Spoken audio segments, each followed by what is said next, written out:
On vous souhaite la bienvenue à ericlatour.com. Dans quelques instants, on vous parle de l'Étoile pédiatrie sociale. Mais d'abord, elle revient d'un long congé de maladie. Elle est conseillère municipale et elle lève le voile sur ses ennuis, des ennuis de santé mentale.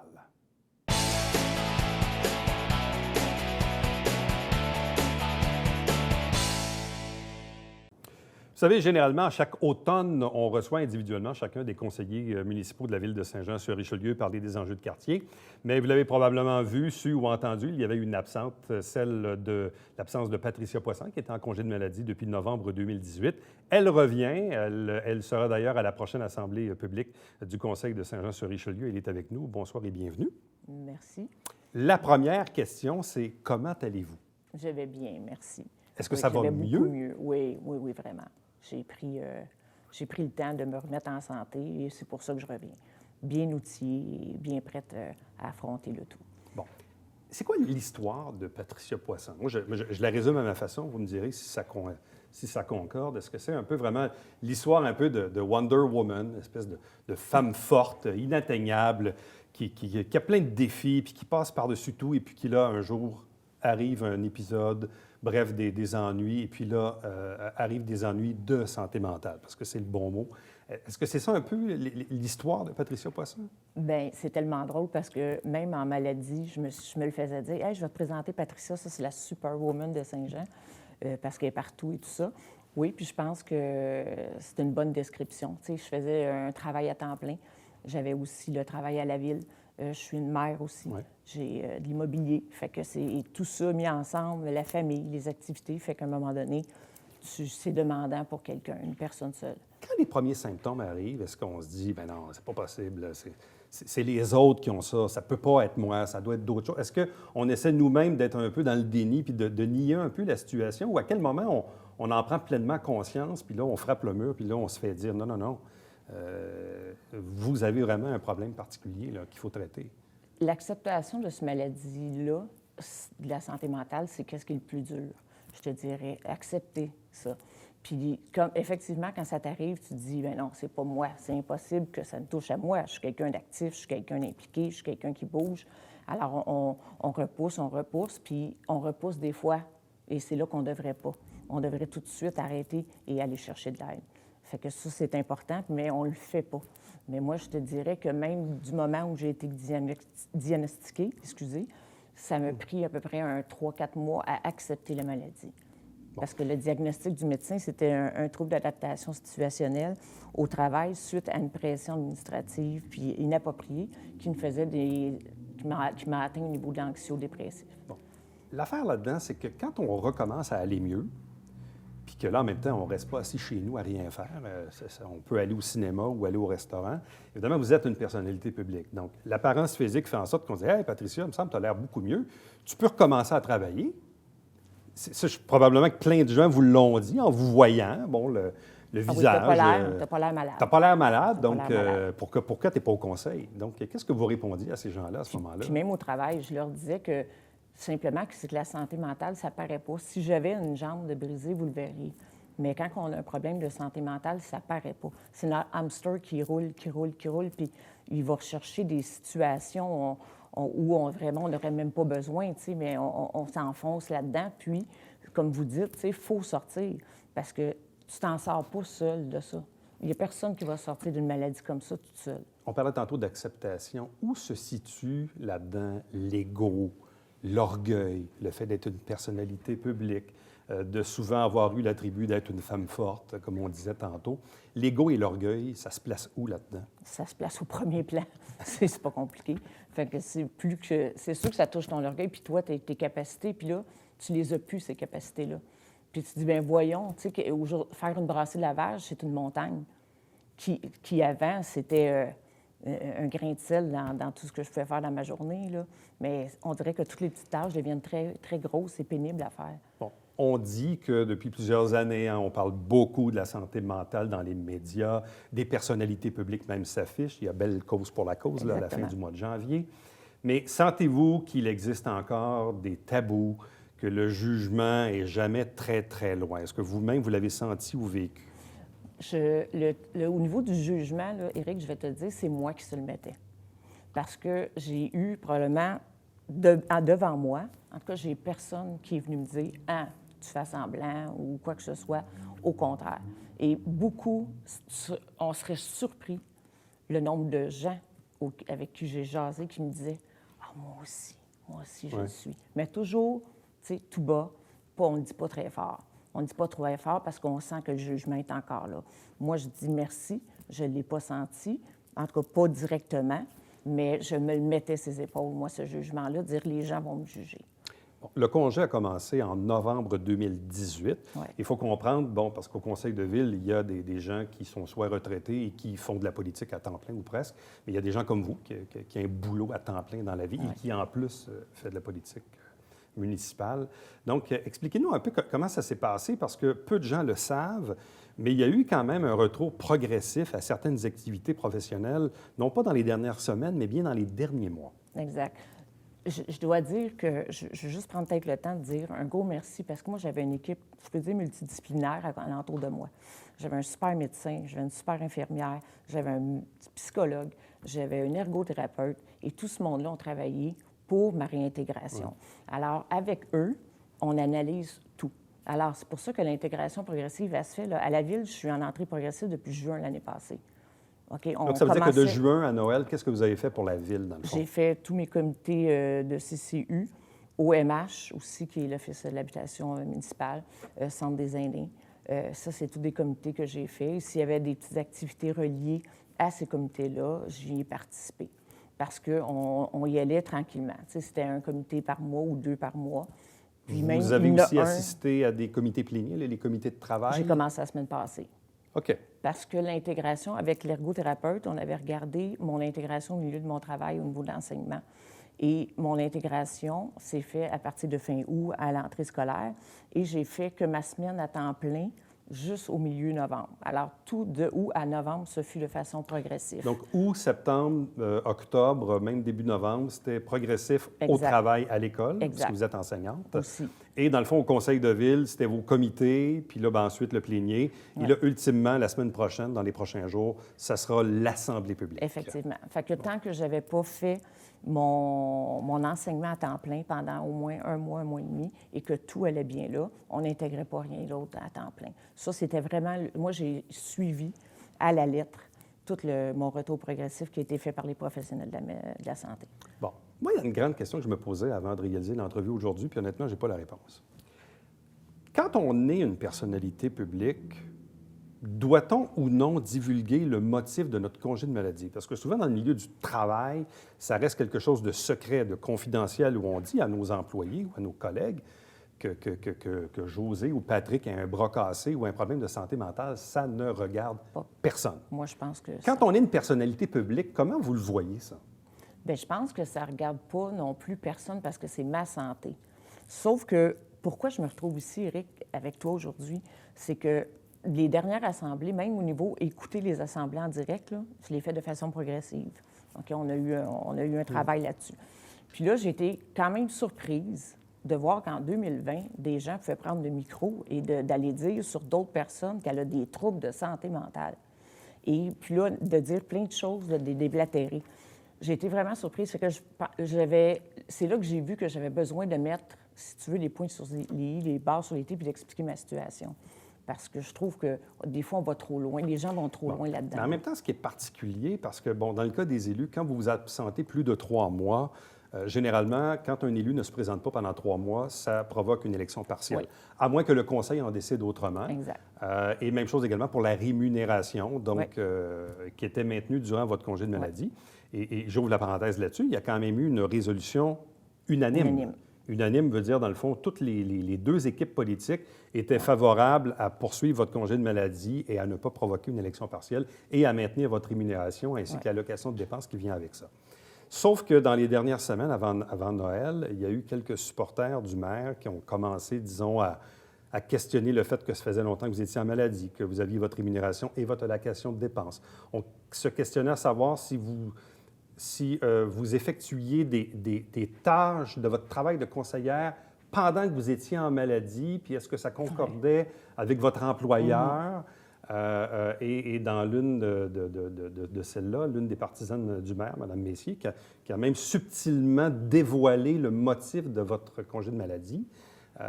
Comment avez-vous réagi face aux dernières semaines où, justement, à chaque assemblée, on parlait de votre congé, puis de votre rémunération, puis du fait que vous travaillez peut-être ou peut-être pas, puis le motif du congé? Comment vous avez vécu ça? Bien, je remercie d'avoir vécu ça, ou que j'étais rendue dans mon cheminement, ou que j'étais rendue outillée et plus forte. Si j'avais vécu ça dans les premiers mois, je suis pas sûre, je pense que ça aurait été juste un coup sur le clou de plus, là, tu sais, qui m'aurait renfoncé parce qu'au niveau de l'émotion, de l'anxiété, tout ça. Sauf que là, quand ça s'est passé, j'étais rendue, comme je vous dis, plus forte. Fait que je le savais, moi, que je faisais ce qu'il y avait à faire. Je voulais un retour, je voulais guérir. Fait que j'ai suivi vraiment tout ce que les professionnels de la santé m'ont dit de faire. Fait que là, moi, je me sentais plus, comment je pourrais dire ça, ils m'ont moins atteint avec leurs commentaires. Puis je le sais aussi que je faisais ce que j'avais à faire. Tu sais, eux, ils favorisaient que j'y aille faire du travail parce qu'ils voulaient que je regagne ma vie que j'avais. Alors, tu sais, il faut le faire petit peu par petit peu.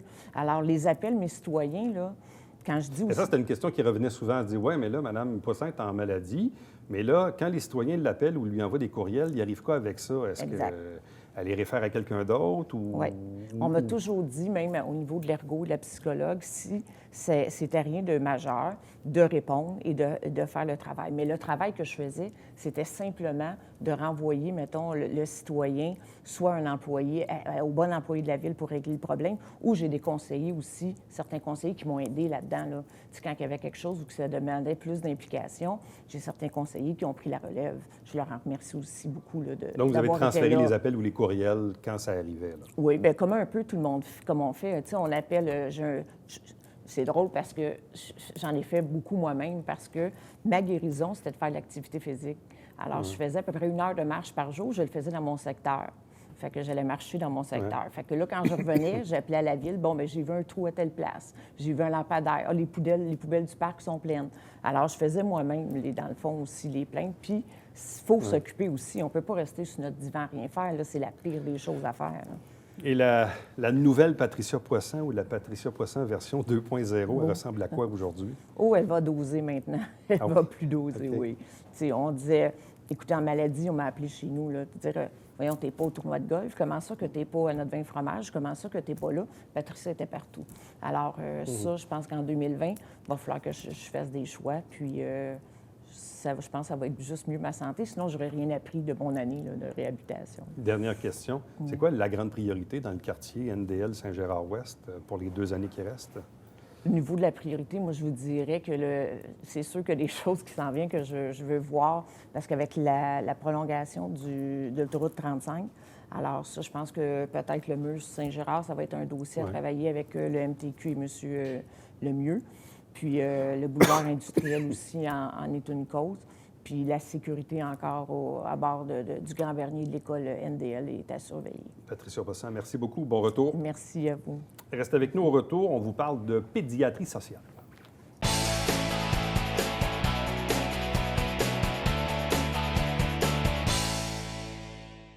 Mesdames et messieurs, bonjour et bienvenue à la Justice entre nous. Mon nom est Serge.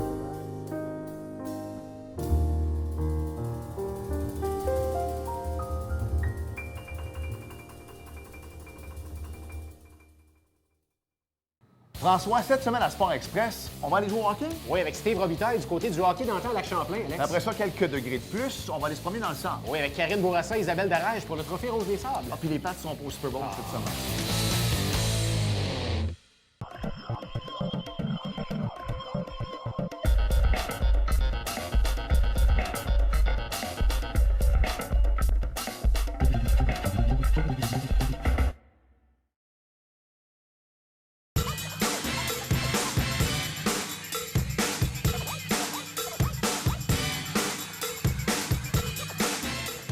Dimanche, 9h30, Télé Bingo, on vous attend.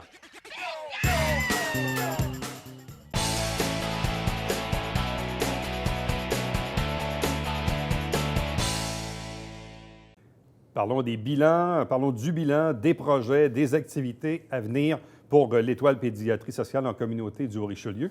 On surfe toujours sur le 10e anniversaire. Avec nous pour en parler, le directeur général Éric Christensen. Bonsoir et bienvenue. Bonsoir. Donc là, on vient de terminer la guignolée. Oui. C'est un gros morceau, ça. Oui. C'est un gros morceau parce que c'est tous les centres de pédiatrie sociale en communauté à travers le Québec qui, pendant une journée, font la guignolée. Mais nous, la guignolée, elle dure vraiment pour un mois, là, jusqu'au 15 janvier. Donc, on vient juste de terminer. Encore, Excusez-moi. c'est correct. Très satisfait là, des résultats. Cette année encore, les Joannais étaient au rendez-vous. Puis on est allé à 40 000 et des poussières là, qu'on a reçues cette année. De quelle façon on ramasse cet argent-là? En fait, il y a plusieurs façons. Comme je vous dis, le 16, c'est la journée où ce qu'on est dans les rues, où ce qu'on fait les barrages routiers. Donc, on ramasse beaucoup de sous. On a un barrage à Iberville grâce aux ambulanciers. On a un barrage ici à Saint-Jean. Mais on a aussi plusieurs points de décollecte qu'on fait 2 fins de semaine avant cette date-là aussi. Le lancement de la guignolée, c'est pendant la parade, le défilé du Père Noël. Donc, ça, officiellement, ça lance la guignolée. On ramasse des fonds aussi pendant cet événement-là aussi. Cette année, on a eu encore une fois les marraines et les parrains de la guignolée, dont Chantal Vaillancourt était notre porte-parole cette année pour ça. Et ça aussi, ça nous donne un très, très bon coup de main. Donc, évidemment, on a un comité organisateur aussi qui sont très, très, très actifs. Donc, ça aide beaucoup, beaucoup au montant qu'on a ramassé. Il y a plusieurs entreprises aussi qui vous ont aidé. Définitivement. Que ce soit pour le barrage, on peut avoir Soleno était là, par exemple, groupe, le BMR, Yves Gagnon était là aussi. Nova DBA, qui est notre partenaire aussi pour la guignolée, était là. On a aussi la visite de Christine Normandin, M.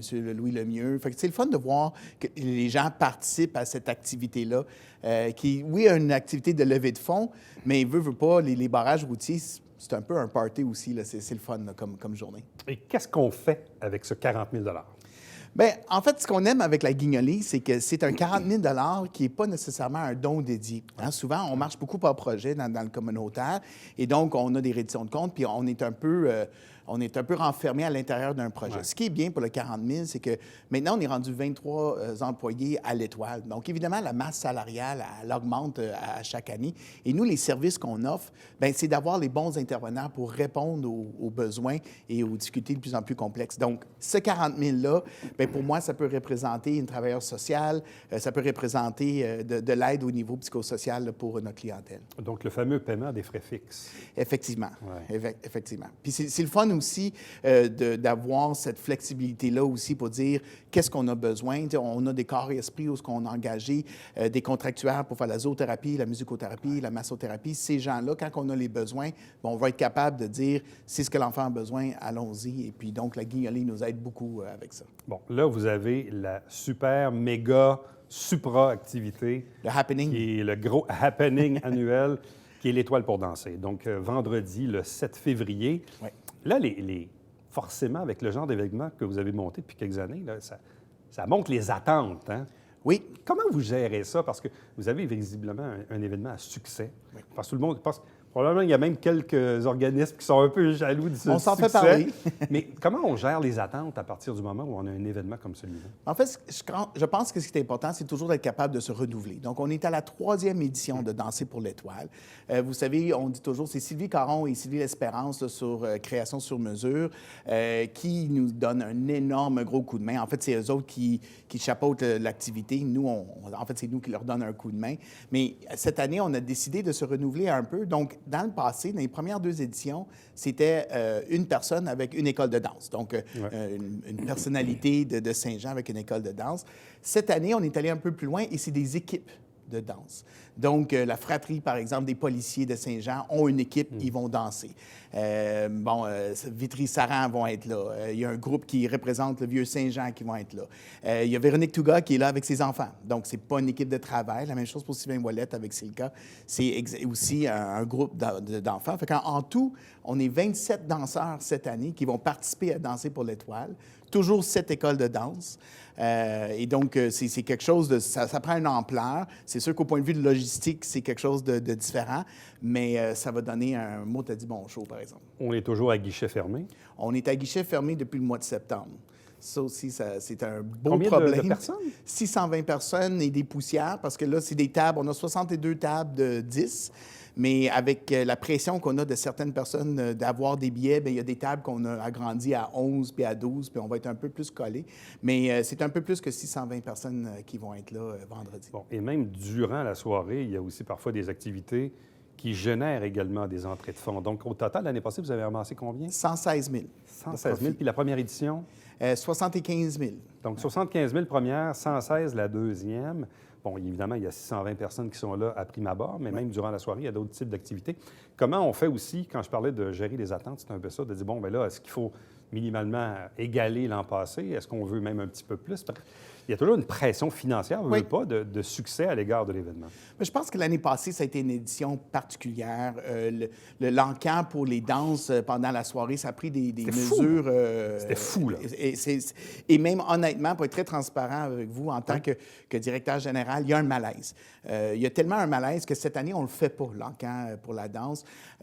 C'est sûr que c'est des gros montants d'argent, mais... Il faut se renouveler aussi. De payer 8 000 pour danser 3 minutes avec quelqu'un que tu ne connais pas, c'est le fun, c'est correct. Ça vient d'une bonne place. Les gens sont extrêmement généreux. Cette année, ce qu'on a mis l'accent, c'est sur les coups de cœur. Parce que vu qu'on a 27 danseurs, il y a beaucoup de personnes qui connaissent du monde. Donc, on demande l'encouragement du public. Donc, les gens peuvent aller sur le site de l'Étoile. Ils peuvent voter pour leur coup de cœur, donc pour l'équipe qui gagne le fameux trophée de coup de cœur.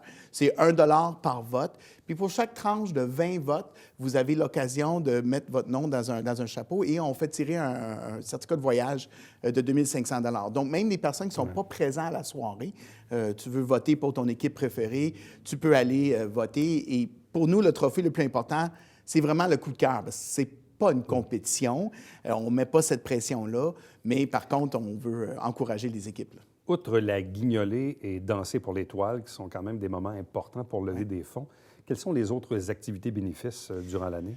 Bien, on a le spectacle d'humour à chaque année aussi, avril et juin. On a des activités qui sont à plus petite échelle, mais on a des activités aussi qu'on appelle un third party. Donc, évidemment, le tournoi Pierre Larose, c'est extraordinaire. Cette année, ils nous ont donné 75 000 $. Wow, c'est la commission scolaire, c'est les projets d'école, c'est énorme. Ça dure toute l'année, la levée de fonds pour eux. On a d'autres projets comme le Brome Ultra qui vient juste de terminer avec les 12 travaux de Marc-André. Vous avez certainement entendu parler. Le Brome Ultra, on a reçu 27 000 pour cette activité-là. Donc, pour nous, ça ne demande pas énormément de travail. Oui, des bénévoles, oui, de la logistique, oui, d'être présent, bien sûr. Mais ces genres d'activités-là, maintenant, commencent à être de plus en plus populaires. Là, ce qui fait que bout à bout, là, sur la dernière année, là, vous avez récolté en dons du public, 200 300 000 $, plus que ça? Un petit peu plus que 300 000 $, oui, certainement. Avec les tierces parties, il ne faut pas oublier non plus qu'on reçoit aussi des chèques d'entreprise, qu'on a des amis d'étoiles, on a plusieurs choses en place. C'est la confiance. À chaque fois que je viens vous voir, je viens toujours dire merci aux Joannais. C'est une confiance qui se construit. C'est une confiance aussi qu'on doit préserver avec nos partenaires. Mais on est vraiment chanceux et on réalise aussi à quel point qu'on est chanceux puis on est reconnaissant d'avoir ça aussi. L'Étoile est principalement installée dans le Vieux-Saint-Jean, puis c'est en même temps votre principale clientèle, votre principal bassin. Mais il y avait aussi un désir d'aller vers l'extérieur. Il y avait le fameux projet d'autobus. Oui. On en est rendu où? C'est une bonne question. En fait, l'autobus maintenant est rendu à Saint-Jean-sur-Richelieu parce qu'on est en train de l'isoler d'une façon extraordinaire avec LML électrique, avec l'équipe de M. Quintal. L'idée, c'est que ce qui est difficile dans ce projet-là, c'est que l'autobus va rester immobile pendant 7 heures de temps à moins 30 degrés à la colle ou à plus 30 degrés l'été. Donc, c'est tout ce qui est chauffage et climatisation qui prend beaucoup d'énergie. Donc, on avait un enjeu important là, maintenant qu'on a réglé. Mais pour régler cet enjeu-là, ça nous a donné un peu de retard. Puis il faut dire aussi que la compagnie Aterbonne, qui s'occupe de l'aménagement clinique à l'intérieur du véhicule, comme toutes les compagnies, a un petit problème de main-d'œuvre aussi. Donc, notre échéancier a été repoussé. Je pense qu'on vous a déjà parlé qu'on voulait que fin février, que le projet soit terminé puis qu'on roule. Ça va plus aller au fin de mois de mars. OK. On a hâte, j'imagine. Nous autres aussi. C'est un beau projet, hein? C'est un très beau projet. C'est comme ouvrir un nouveau centre artistique. Moi, j'apprends quelque chose à tous les jours. Évidemment, je n'ai jamais eu à modifier un véhicule comme ça. Il y a aussi des modifications pour faire avec la SAC, des dérogations à faire. On veut évidemment faire le wrap en bon français de cet autobus-là pour qu'il soit Le voyant. visuel, ouais, c'est ça. Effectivement. Pour l'instant, c'est un autobus jaune, mais ça ne va pas avoir l'air d'un autobus jaune quand on va Donc, avoir projet de bus, évidemment, ça s'en vient. Sinon, d'autres projets à venir d'ici l'été? On a de l'agrandissement à l'intérieur à Ah ouais. faire pour l'Étoile. Comme je vous ai dit, on est rendu de plus en plus d'employés, de plus en plus de médecins. Donc, on a besoin de nos cliniques. Fait qu'on va faire cet agrandissement-là. On a fait un beau projet avec les maîtres du chantier qui est venu au mois de novembre Oui. filmer. Un beau tournage. C'était très bien. Ça va jouer derrière le 3 novembre à 8 heures OK. sur Z-Télé. Là. Fait que ça, c'était un beau projet qu'on a continué aussi. Mais il y a toujours des projets. Mais à un moment donné, il faut... Quand on a des projets, on sent comme qu'on est en rénovation ou en construction, mais à un moment donné, il faut vraiment consolider tous les projets. Puis là, je pense qu'on va consolider pour un petit bout. Là. Dernière question. On parle beaucoup de projets, d'activités, de financement, mais dans les faits, c'est quoi les bienfaits de l'Étoile dans la communauté? Bien, c'est notre clientèle qu'on arrive à aider à tous les jours. C'est nos ressources. Moi, je suis chanceux. Moi, je suis l'ambassadeur pour toutes ces belles choses-là. Mais les héros de l'Étoile, c'est les intervenants qui travaillent à tous les jours avec notre clientèle. Et eux, ce qu'ils voient, puis nous, ce qu'on voit comme progression avec ces enfants-là, c'est ça le succès de l'Étoile. C'est juste que pour continuer à faire ça, puis engager des gens pour continuer à répondre à ces besoins-là, bien, c'est là où on fait nos levées de fonds, puis qu'on travaille fort. Éric Christensen, merci beaucoup. Bonne chance pour la suite. Merci à toi, Éric. Restez avec nous. Au retour, on vous présente le Babière quotidien.